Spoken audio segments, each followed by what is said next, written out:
Ternyata ini alasan sebenarnya Dr. Richard Lee bantu Farel Aditya.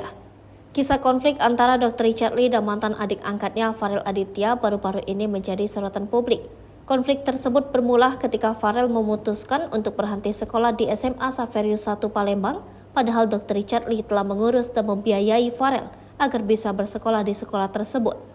Farel Aditya dikenal oleh masyarakat berkat cerita sedihnya yang dibagikan di podcast Dr. Richard. Dalam ceritanya, Farel mengungkap bahwa ia ditinggalkan oleh kedua orang tuanya sejak kecil.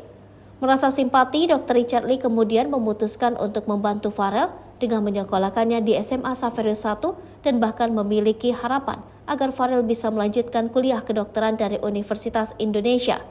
Namun, Dr. Richard Lee melakukan klarifikasi mengenai tujuan sebenarnya dalam membantu Farel dalam situasi yang penuh kontroversi ini.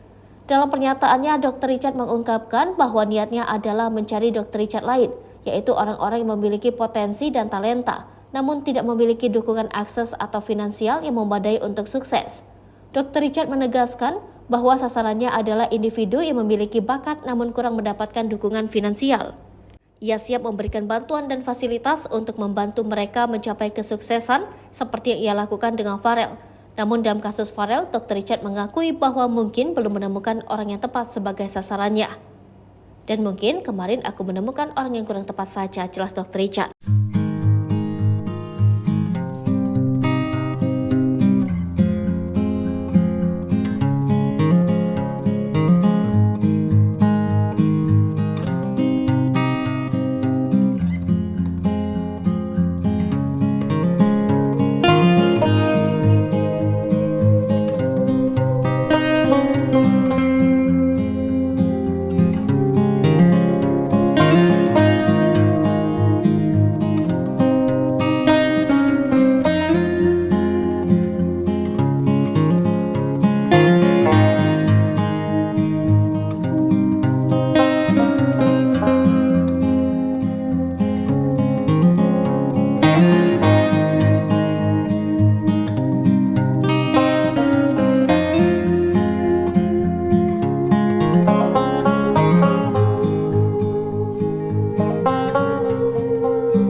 Jangan lupa komen, like, dan subscribe, serta tonton terus berita-berita terupdate lainnya ya.